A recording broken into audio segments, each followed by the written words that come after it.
আজকে সকালে রান্না হয়নি, কারণ বাপি আজ ভাত নিয়ে যায়নি। আচ্ছা, ভাবলাম কালকে তো সানডে, হুম, আজকে ফ্রিজে যা খাবার আছে সেটাই সব খেয়ে শেষ করি। ওই জন্য ভাতটা গরম আছে মা। হ্যাঁ, এই জন্য ভাতটা এক্ষুনি করলাম, গরম থাকবে না। এই নে লঙ্কা, এই নে আজ পটল ভাজা। ওফো দাঁড়া, এটা করে দিই।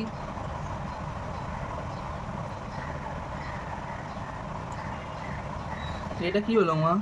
দাঁড়া, লঙ্কাটা সাইডে দিই, সাজাচ্ছি, দেখ কিরকম লাগছে, কিরকম লাগছে। আরে নে, ও মা, আবার সেই লাউ ডাল? আরে আজকেই শেষ, বললাম না আজকে কিছু রান্না করিনি, ফ্রিজ ফাঁকা করছি। বছর খানেক হয়ে গেল। আর এই দেখ, এটা কি? এই কালকে স্টমাক মেটে আর চিকেন। বাহ, এই নে কিছু চিংড়ি। আচ্ছা, এটাও দেবে? বললাম যে আজকে কিচ্ছু রান্না করিনি, এইসব শেষ করবো। তাহলে বসে পড়ি। মাছের টক আছে, দেবো? না, দিতে হবে না, আমি এবার জলটা নিয়ে দিয়ে বসে পড়ি। মাছের টকটা খাবি না? না না না, খাবো না।